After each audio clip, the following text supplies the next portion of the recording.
Em Rusciano and Michael Lucas. If a girl looks like me, I'll go for her. I mean, come on. You've got to respect that. This is Emsolation. For me, it was just blank rejection, no sex. I don't think parents congratulate kids when they come out every time. I know I will if that happens here. That's your dream job. Sit at home with a microphone. Judging hot people. You're in Emsolation. Hello, welcome to Emsolation, the podcast to see you through the new normal, whatever that may be.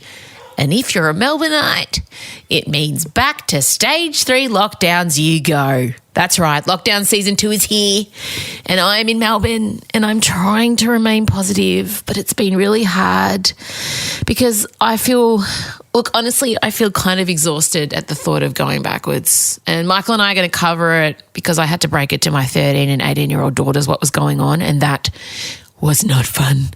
And I'm going to have to draw on reserves. I don't even think I have. I mean, thank goodness I bought all those board games from Amazon, right? I mean, the crochet, we haven't done any crocheting yet. Maybe we can crack open the crocheting. Can't even say it. Crocheting. And the panic buying has stepped up. God, yesterday I just went to get some dog food from Woolies. It was crazy. People are losing their damn minds. And I know we have to do it. We need to get it right. And as I said to my kids, it's short-term pain for hopefully long-term gain. And we need to just keep telling ourselves that. And to all the cafe and small business owners, I know you have to close or go back to takeaways only. I'm really sorry.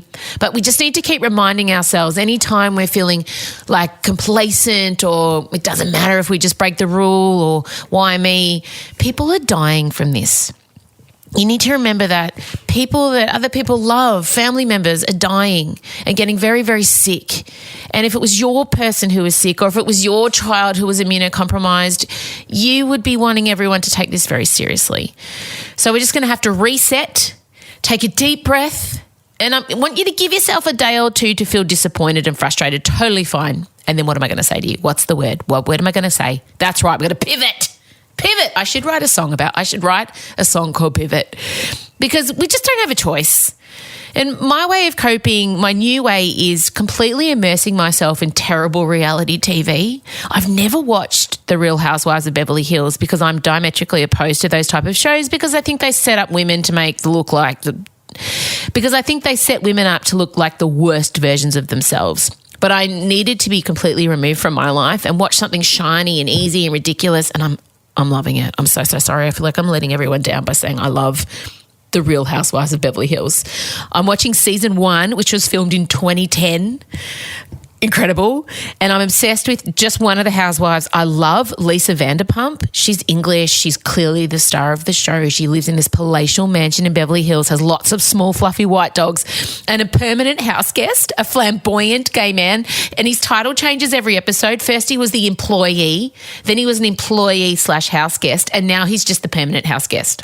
And the other show that's not trashy reality at all, it's the opposite, is a show called Say I Do Surprise Weddings. It's on Netflix and it's basically Queer Eye for people getting married. Can you imagine? Someone read my dream diary and made a show. 3 fabulous tiny gay men help couples prepare for a surprise wedding. So far it's been the grooms surprising the brides, which is brave. But you do feel like they're going to be okay because they've got Ty, who's the fashion designer, and he makes the dress and the suit. Gabe, the impeccable Italian chef with impossibly white teeth who covers catering. And Jeremiah, who I'm completely obsessed with, does all the staging and event planning. And they go to places on this show. They go even further than Queer Eye. I've ugly cried in both of the episodes I've watched. In the first episode, the groom is kind of sitting with Gabe, the Italian chef, just sharing about how his life has completely changed when he was diagnosed with type 1 diabetes, how his eating had to change, everything had to change. Then Gabe bursts into tears, beautiful Gabe, the chef, and says, when I was diagnosed with HIV, the same thing, I had to really reassess how I was taking care of myself. And it was just like, oh my goodness, what a moment. And then the bride, her father and sister passed away within 6 weeks of each other. And she was telling Jeremiah, he's the guy who stages the weddings, about how she can't go for a walk in her favourite park anymore because that's where her sister and her used to walk. And so they go to this park and they're sitting on a park bench together and they're both crying. And then Jeremiah says, I just wanted to give you something to reclaim this space. And then he moves to the side and there's a plaque, however you want to say it, on the bench in loving memory of her father and sister. They both break down and cry. And she's like, oh my God, this is incredible. But you also get the wedding part. You also get the makeover, the dress. You get that gratification, but you also get a bit of therapy. So I can't recommend it enough. It's so gorgeous. It's got it all. Like, I just go and watch it, but do know, you know, you will be an emotional wreck at the end of it. But it ends up being happy tears. The weddings are beautiful. All the family members are there and the three guys attend, and just seeing the suits that those men wear, oh, the fashion, oh my God, I love it so much. So that's how I'm going to cope with the next 6 weeks. I'm going to keep making this podcast for you, and I'm going to watch as much ridiculous TV as I can squeeze in. And then talk to you guys about it. Hopefully someone drops a 365 DNI equivalent that I can completely dissect. But yeah, it's going to be, it's a weird, big, hard, heavy time if you're in Melbourne. And it is hard to not feel like, oh God, I don't know what I'm going to do. But you just don't have a choice. And know that I am here and there are lots of other people around who are going to hold your hand and help you get through. But look, and let's bring in one of those people now. Michael, we spoke yesterday quite a few times. His lockdown, as we know, looks much different to mine. But he is in the middle of filming a TV show, 5 Bedrooms. So I don't even know how that's been affected. We were saving it to chat on the podcast. So we'll bring him in now. Play the music. Em Rusciano and Michael Lucas. This is Emsolation. Well, he's joining me now after we just summarised what we'll be talking about, which is lockdown, Britney, and my vaginal probe. Are you ready to go, sir? Oh, 3 equally fascinating topics, compelling. I'm hoping there'll be touches of warmth and humour in all. And super on brand, you know, at the very least. Yeah. Oh my goodness, we had a flurry of messages yesterday. As my 18-year-old daughter was packing her car to drive down to Phillip Island to spend the week with her friends, Dan Andrews called a press conference and said, Soz Melbourne, you're back in stage 3 lockdowns for the next 6 weeks. And I had to say to her, honey, you can't go. And she's like, oh, just go for the night. And I said, no. Yes, legally you can, but I think that's the wrong attitude. I think you can't look at this as your last hurrah. We've just got to do the right thing, short-term pain, long-term gain. And, you know, if everyone took your attitude, then there'd just be a mass of people rushing out in the next 24 hours and we would have a huge another spike. So come back inside, unpack your Kathmandu. And the universe has really taken a sledgehammer to Chella's 18th year, 19th year on this world. I know. Like, what a run. To remind everyone, to recap, my daughter finished year 12 brilliantly, got in the top 3% of the state, don't mention it, and then went on schoolies, came back from schoolies, she got pneumonia. Then she was very sick all of summer, finally got a bit better, uni started, and then she had to go into lockdown. Like, at this stage, 2 of her most prominent post-18 nights out have been with us. And that is tragic. We did. Her first night out, she's just turned 18. We took her to the big gay Halloween party we went to, which was phenomenal. She dressed as Ariel. You were King Triton. I was Ursula. And she still says that's her best night out. She's been to like 3 big nights out since. And she still I says feel really proud, but also it was really strange what happened, because basically I just adapted to, Chella's here, great, I'll keep buying her vodka sodas. Let's keep going. I know. And then, it was interesting, I can confirm she is a mother. And there was a certain point, I've never combined Em out drinking with mother Em, and it was just riveting. There just came the point where she's like, no more drinks, we're going to go home now. And I was the one, midnight. like, Chella was going, oh, would you come on? And I could feel myself about to go, oh, come on. And then I realised, who am I if I'm doing this? I know it reached the tipping point. It was midnight. The event ended at 1. Then everyone was going to go to the after party at Poof Doof, and I knew we wouldn't be able to get a taxi or an Uber. Like, I'm a seasoned going outerer. I know how things play out, and nothing good comes after midnight. Do you know what I mean? Like, things only go south, and I don't want to be dealing with my hangover and her hangover. So I just cut it. We started at like 4 p.m. though. It's not like we'd only been out for a couple hours. We had a big build up. We went to Joel Creasy's house first for a pre-party, which was wild. So I feel very comfortable with shutting you both down, and I was giving you like death stares, like, stop it. No, and fair enough. Fair enough. It was just very hard to believe she was your daughter, even though I know. I mean, I've watched the whole process of her go from a small child to. She was dressed in an Ariel mermaid outfit too. Oh, she looked amazing. Yeah. She looked so good. She was technically, I was playing her father in terms of dress-up costumes, but certainly not in terms of any kind of responsibility. I was the fun, drunk, naughty auntie, Ursula, but still didn't play our roles. But yeah, so she's poor thing, and she took to her bed last night. You know, when you hear the opening strains of Gilmore Girls come from my daughter's room, you know that she's dealing with some shit. She is sending a message. And then having to tell Odie, oh, my 13-year-old, she's not going to go back to school next week because they've called an extra week of holidays, which is normally that would be like every Christmas coming at once for a kid. Oh, what? I don't have to go back to school, but they're all desperate to go back to school to see their mates. So we're looking at possibly remote learning again from, oh my God, Michael, I know I have to pivot. I know I have to remain positive. I know I have to do this thing because we want to eradicate it, but I'm so deflated and tired at the thought of more time at home with the children. We have reset back to our original positions because obviously as the child-free person, I just sort of thought, yep, good decision. We've got a lockdown. We need to do it. Fine. And had no further reaction other than that. I know, you're like, I don't even care. It's fine. It'll be fine. And I wrote back, okay, well, fuck you, first of all. And second of all, God, do you want to just come here? And it's not that I love being around my kids. It's just thinking of ways to keep everyone's spirits up. I don't know that I have those reserves in me anymore. I think they're gone. And look, I would say I'll come round, but I can't. So you can't. Like, I didn't realise that Friday night would be our last hurrah for 6 weeks. I'm not going to physically see you for 6 weeks. I've got to go around and give my dad a hug today. Like, I've got to do all this stuff. If I had have known, I mean, I'm kind of glad we did go out on a really great high. Like, if that was our going away party for 6 weeks, the Hamilton dress up, we did it right. It's like, but, you know, again, I am Nostradamus. I did call this to you. It's come a week earlier than I thought. It is another Dark Rossiano prophecy. I'm going to write a book called that one day, and it's actually going to be a history of the 21st century and all the shit things that have happened that shit things that happen and also songs that would go to number one. It's the skills work both ways.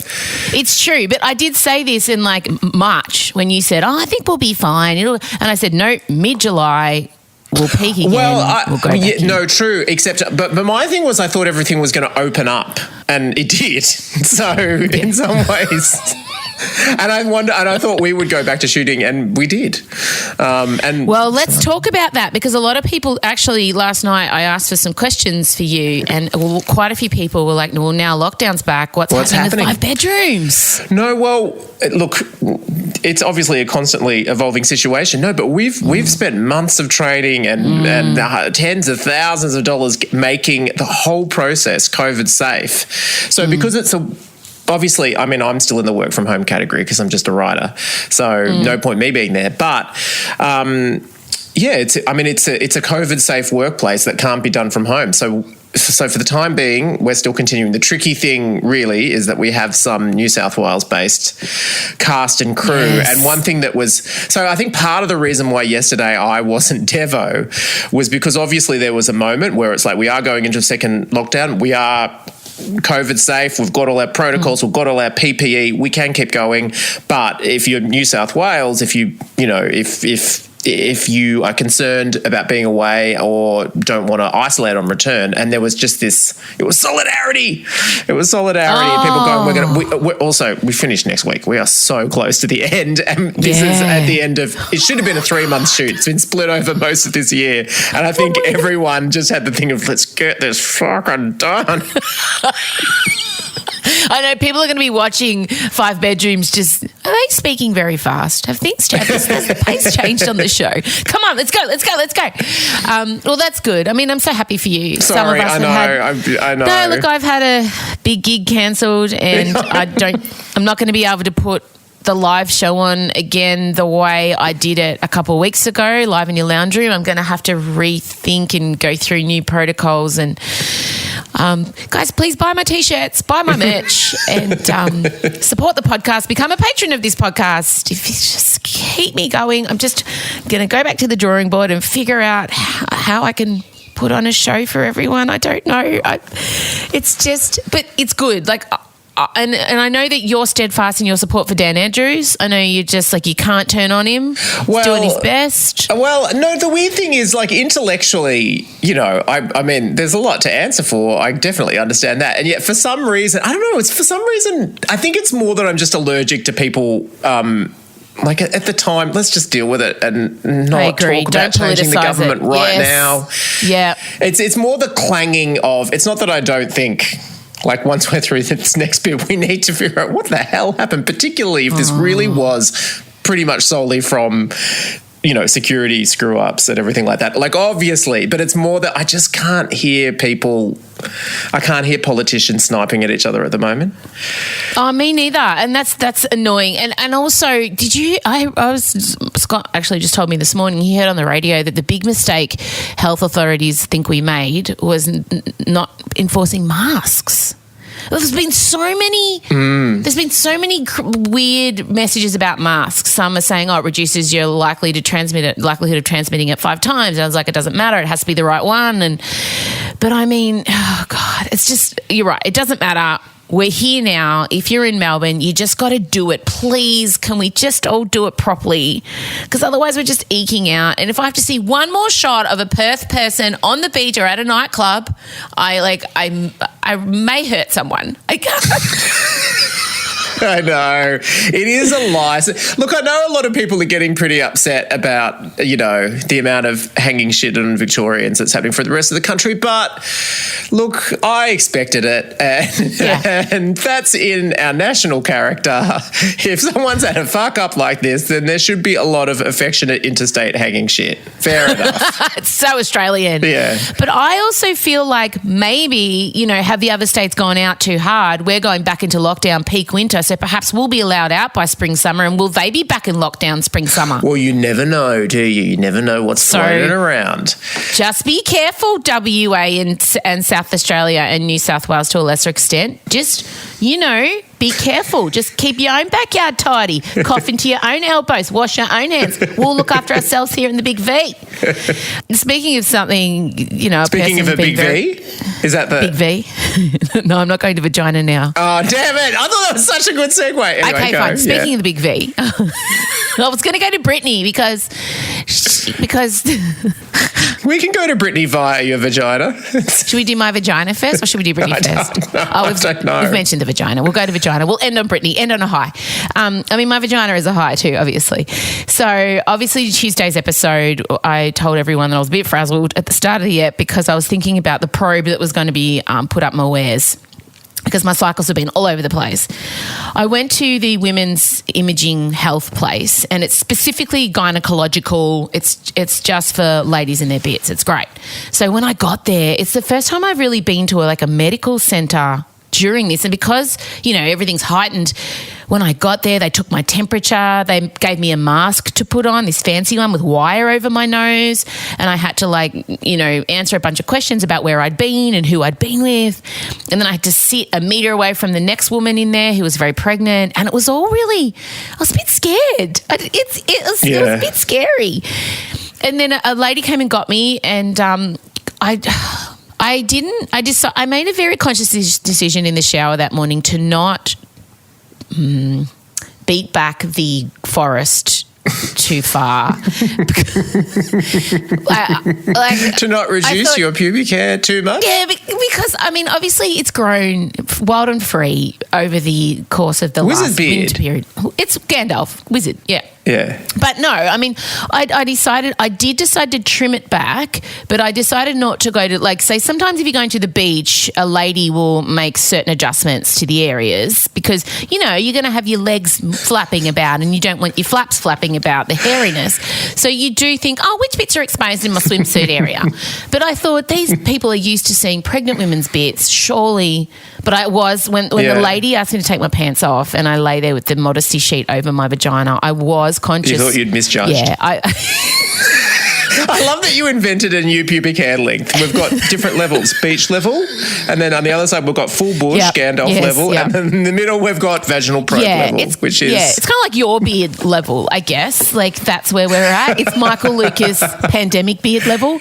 And I watched her face. I zoomed in for the slightest bit of judgment. And she had a mask on, so it was hard. I wanted to see if the moment she saw what was under my modesty sheet, if her face changed at all.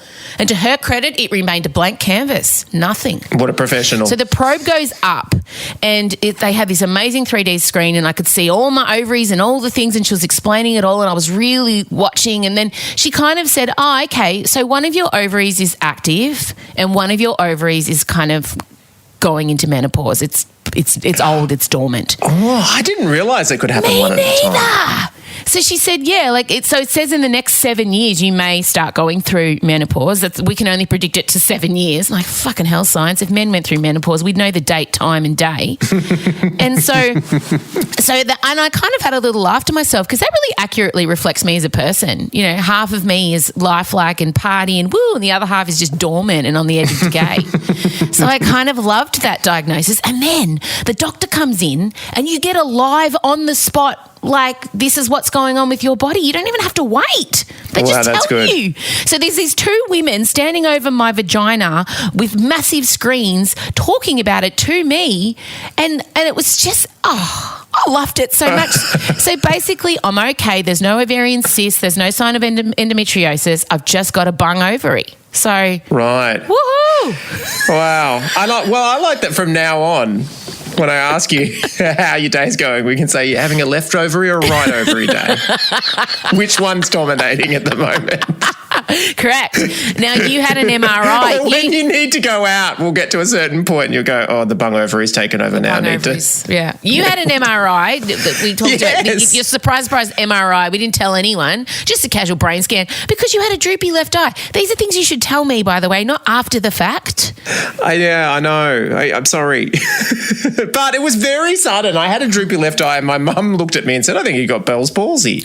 And I went to the GP and then she said, thing to say. It's probably not, and you know, if you want to rule out everything, we can do an MRI. And it was one of those weird ones where I rang the MRI place and said, oh, I need to book in, imagining that they're going to say 2 years from now. Yeah. And they said, oh, well, if you pop on over now, we can probably do it. And so I just did. Which was really good, actually, because it didn't make me nervous. But, I mean, this is how busy I've been at work and everything like that. I found it quite relaxing. And when I say that to people, they're going, there's something wrong in your life if an MRI counts as relaxation. But they put, I got to listen to music. They put headphones on. I just laid there. He did tell me, I knew that things were probably okay because the guy said it's anywhere between 20 minutes and an hour. It depends if I have to zoom in on places or whatever. And then I was like, oh, okay, I'm going to settle on in. And then it was like 20 minutes. And so that did make me think, I think he hasn't found anything. But it is, when you're leaving though, it's the opposite of your experience. I had to wait to go to the doctors to find out, you know, if I had a brain tumor or something. God. And so everything that he says, and when he finished, he went, good luck with it. Which I took to mean you wouldn't say that if someone had a massive, but then he's saying good luck. Do I need luck? What's happening?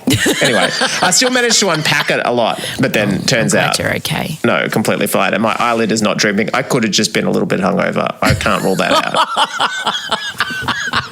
out. Me too. Maybe that's what's happened to my ovary. Your ovary could be a little bit hungover. She is all the time.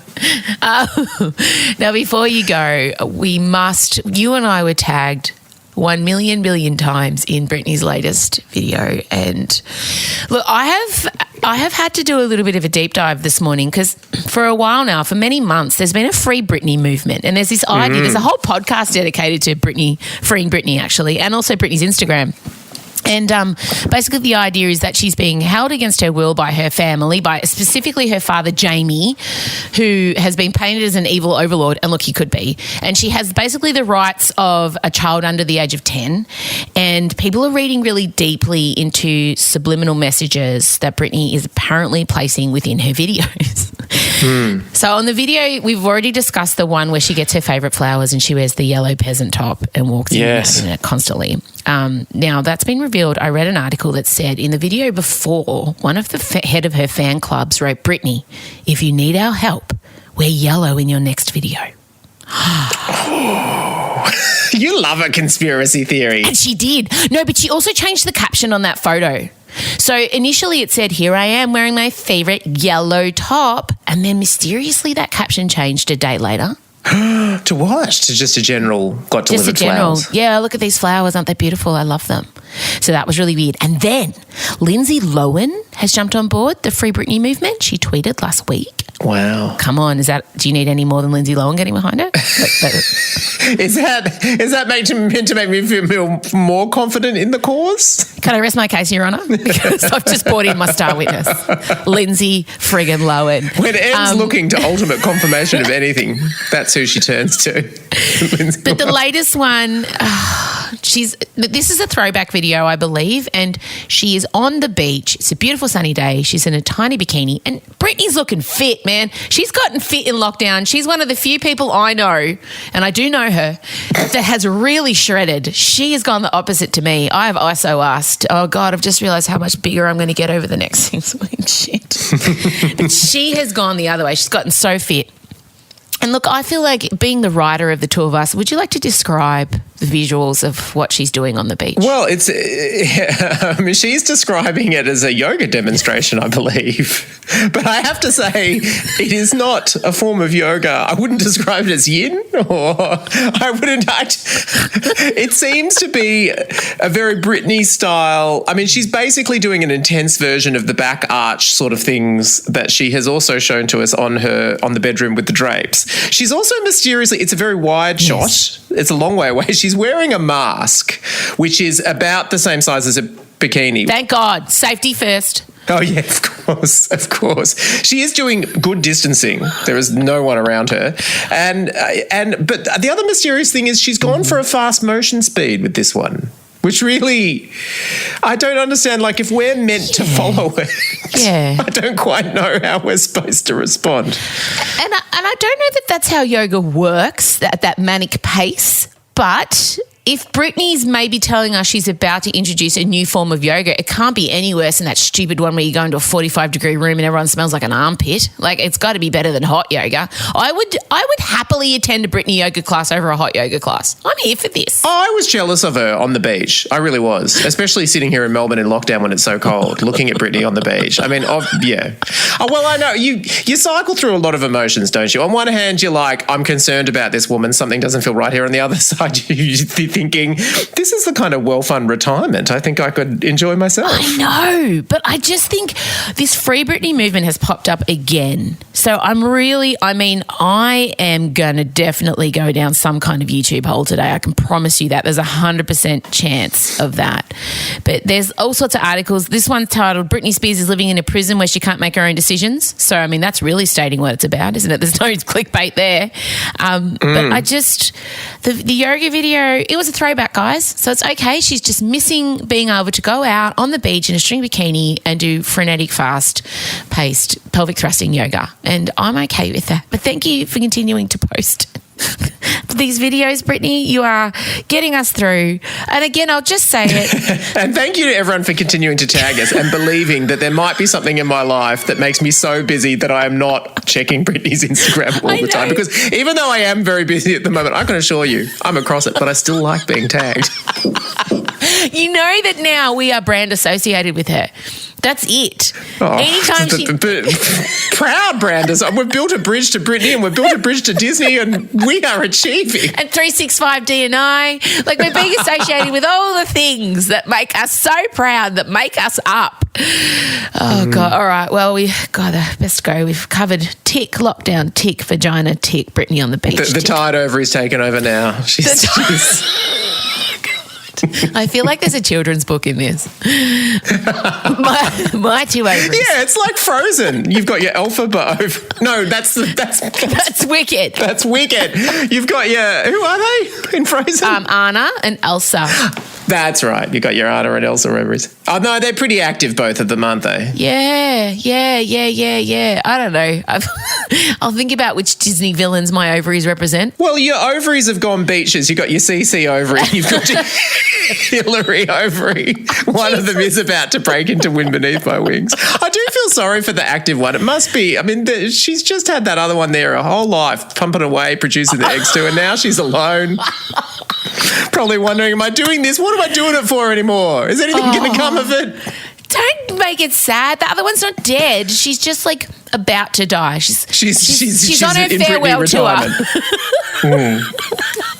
That's right. All right. Thank you so much. And our bonus app, we're answering your questions. We'll be doing that. That's coming up Friday. So you'll be hearing Michael Lucas again on Friday, which is exciting. All right. Thanks, mate. Go and enjoy your bloody child-free lockdown, you dickhead. I will. Sorry. Okay. See you. Bye. Bye. This is Emsolation. All right, well, he's here, he's back to offer you some practical advice, although I feel like we should probably have dedicated this to helping people survive the next 6 weeks. But not everyone who's listening to the podcast now is back in lockdown. Scotty Barrow, hello. Hi. Hi. God, this man, a few words, isn't he? This week we heard from Meg, who, you guys all send questions that often relate to my life, which is good. It helps me. Let's have a listen to what Meg wanted to ask Scott. Hi, Scotty and Em. It's Meg from Melbourne. Last week, Scotty gave some advice about people not being defined by their job, that we are so much more than our job. I am in a job that I love, and if I do say so myself, I'm bloody good at, but I find that I default to it because I know that it's my strength. And so when I'm questioning my parenting or anything else in my life, I tend to go back to it. I'm looking for some practical ways to find my elusive work-life balance. Thanks. Well, I have to say first off, Scott, that when I hear someone asking to achieve a work-life balance, alarm bells goes off, because that is a fucking lie. It's some weird dream the boomers tried to sell us, and it doesn't exist. Those women, our mothers, who tricked us into thinking that we could have it all, didn't actually try and live it. They just kind of came up with the idea and then expected us, their children, to accomplish it. So don't you think for you, when someone says to you, I want work-life balance, do you hear alarm bells? Not alarm bells, but I'm going to be interested in what that means to them. What are they actually talking about? What ideas do they have about that? So obviously, it's great to, first of all, I loved how confident she was about how good she was at her job. She almost sounded apologetic, so don't be apologetic. I love that bit where she said, I'm sorry, I'm sorry to say, but don't be sorry. Yeah, okay. Tell people you're good. So what's the first thing you would say to Meg when she says to you, I default back to work as a coping mechanism? I mean, if it's sort of this idea of balance, well, what's on the other side of the ledger? What do you want on that other side of the scale? What are you talking about there? And you mightn't know exactly what it is. It might be a completely engaged, fulfilling family or friendship life, or it might be some sort of pursuit, or it might be some sort of community contribution, or all of the above. But what is it? And you might have the specifics, but how would you describe it, or what characteristics? So you are sort of trying to paint a bit of a picture. And she said, I define myself by my work or something like that. I can't remember. Sorry, Meg, but something along those lines. So then I'm asking, straight away my mind goes to, so how would you like to define yourself? It's hard not to define yourself by your work, and it's hard not to place your self-worth in how well you're doing at work, because so much of your life is work. And especially if that's Meg's kind of escape for her, because so it sounds to me for Meg, the work is the thing that's really working for her. She's good at it. She enjoys it. She doesn't find it stressful, and it's her happy place when everything else is stressful. And I understand if that's your happy place and that's where you're getting positive stuff from, you would slowly just keep going back there and it would slowly take over. So do you think it's worth her addressing the things in her life that send her to the shelter of work? Yeah, that might be, there might be some little nuggets there. So when you're good at something, things become easier, and humans love when it's easy. But then Meg's still sending the question, I'm good at that, but that's not enough for me, because that's why the question's coming up. So then when we need to sort of create new things, new ways, a new life, it makes sense that it's going to be a bit it's going to take some effort, some application. It mightn't feel as sexy or as flowing as well. It mightn't feel as easy. You mightn't feel as masterful at it. But that's what your deeper self is asking you to do. It's asking you to grow, and growing is not easy and it's not comfortable, but it's where we feel most alive if we're allowed to just stay in that. If we're worried about how good we are at something, then we're only going to stay in stuff that we're good at. But then we can easily become bored and unfulfilled. Mm-hmm. So first thing she needs to do is map out what it looks like to her, the balance. Yeah, and you fill in the picture, the so-called picture, as best you can. So, like I said, you might know the specifics, but you know, okay, what elements or what components would there be? What does that look like for me? How do I want to define myself, and how might that look in my life? Mm-hmm. And then I reckon from there you've got to extend it a bit further. So you overlay that with your passions and your strengths, what you are good at as a person, not at work, but just as a person, what you're passionate about. And that's a good place to start anyway. Like, I'm also interested in, why is this important to you? Why do you give a shit about this? Well, I think I can hear, and I really understand it, is that she sees the imbalance and it doesn't make her happy. So I think and I know this, when you're at work, especially as a woman, you get this divided heart. So when you're at work, you sometimes find yourself thinking, oh, I hope everything's okay at home. Should I check in? You get distracted. And when you're at home, especially if you love your work, you find yourself constantly being distracted by work. So you're not giving your whole heart and soul to the people at home. So it's that weird divided heart that I think I know a lot of women have, wanting to give equal to both and be present at the same time. Yeah. So is there something that she could do? And I know that this is kind of what I've been trying to do, is promise to herself one small thing, that when you are at home, you're at home. Yeah. And that's where, again, being, you said present, deeply immersed in what you're doing, just really curious, immersed, engaged, present. And I'll say it again, that's when we're at our best, and it's also when our most fulfilling, meaningful experiences happen. So it's worth that effort. So then it's like, okay, if that's sort of one of my deeper underlying goals, to be more present in whatever I'm doing out away from work, you know, what might they be? But also, how can I allow myself to be present without being sort of drawn back, my attention back into work? So then we're talking, in my mind, we're talking about boundaries then, either in your mind, in remembering things, or structural stuff. And we've talked about that previously on this podcast too. But also, I know that you think it's okay for her to not be good at stuff. She mentioned, I think I heard her say the word doubt when I'm doubting my parenting. So when you're doubting, that's when you're actually not in the moment. You're judging yourself and you're going, okay, I'm not sure if this is going to work. I'm not sure if I can do this well. Or so sometimes if you create an identity for yourself as needing to be good, then that can end up being a prison cell. It's great to aspire to be good and masterful, because that becomes a fascination in itself. But if you need to be good because you're worried about what does it mean for me as a person if I'm not good, then you're never going to stick around long enough to develop that ability. So if it's parenting, the doubt is the most fertile. You would know this, Emmy. The doubt is the most fertile grounds for creativity and innovation, because that's that place where we don't know.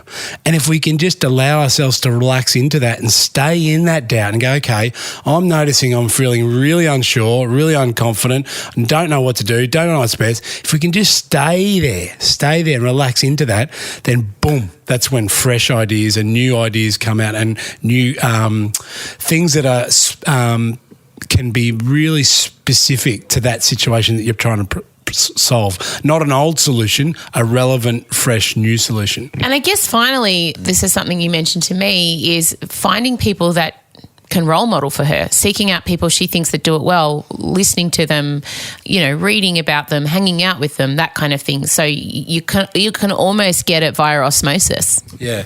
And what came into my mind is honestly Facebook groups. So that's just one microscopic possibility, but yeah, there are people who have a fair income go in their vocation and career and profession and all that side of their lives, and they have a fair income, really great go, and they're alive and they love all the other parts of their life. And then there's people who love all of it. And then the other thing is that is there a chance here, Meg, that there's a deeper purpose that sits inside your work that could also actually be in the rest of your life that actually creates that alignment? And so then it's a matter of you going, okay, well, now I'm at work, I express my purpose in this way at work, but then I'm at home or I'm with my friends or in my other pursuits or whatever I'm doing, and it's actually the same purpose expressed and showing up in a different environment for different sort of outcomes. Okay, so that's good. So basically Meg needs to figure out what it would look like in a perfect world for her, and then she needs to be okay when it's not perfect. All of us do need to be okay when it's not perfect all the time. We all need to do that. Yeah. Because that's when we relax out of that, that's when we can learn and we can move forward properly. And also find people, that are like-minded. And the fact that you want to address it is great. And so that's half the battle, is that you've recognised there's an imbalance, because oftentimes you just don't. And then you find yourself in the bottom of a well and then you're like, oh shit, I've got some problems here. And one more thing I just thought of then is that when you're going through these processes, this is your process. Other people have gone through them, but no one will ever be able to tell you the exact way. If we're able to just relax and let ourselves learn in our own way and process in our own way and progress in our own way without comparing it to anything else, then that anxiety or concern just drops away, and then it's just a matter of, okay, well, this is what I'm doing today and this is the best I can do, and I'm completely okay with that. Does that make sense? I don't think I said that well, but I think you know what I mean. I think that you're going against your own rules by doubting yourself live on the microphone. I think you did it great. I would interrupt you if you were shit. You know that. I got no patience. And also, if you're uncomfortable, it means you're growing. So sit with the uncomfortable, because I'm uncomfortable twice a week when I learn new things about myself, and I'm like, oh, this is gross. I want to go and have a drink of wine, or I want to watch some TV. I want to distract myself from this. But if you're uncomfortable, it means that there's some growing taking place, which ultimately is good. Wow. That was good. Thanks, Meg. I took a lot out of that, actually. If you would like Scott to help you with something in your life, you can email hello@mrussiano.com, just as Meg did. It was perfect. 30 seconds, succinct, boom. That's what we like. Scotty, chat next week. Okay, 3 times next week. Yeah, I'll meet you there. If I'm not there, it's traffic. Bye. See ya. This is Emsolation. All right, guys, that's it for this bumper edition of Emsolation. They just keep getting longer and longer. Soon I'll just be on a 24-hour Big Brother live stream situation. I hope Scotty was able to help you with your work-life balance. Thank you for being a part of the lockdown Britney Spears vaginal discussion with Michael. And don't forget, on Friday you have a bonus edition to celebrate 500,000 downloads and our 3-month anniversary. Michael and I answer your questions. That's coming out Friday. We discuss his coming out story, going back in, coming out story, of course, Disney films. I sing a couple numbers from 365 Days D&I the musical that you didn't even know you wanted. So all of that's happening. I know it's a tough day for Melburnians. Chin up, pivot. Remember, that's our word of the year. That's what it is. And we'll chat to you. God, I'm on the project. Well, you won't even hear this. I've already been on. I'm on Wednesday this week. But don't forget to listen to the bonus step on Friday, and I'll chat to you again next week. Have a great weekend. Bye, guys.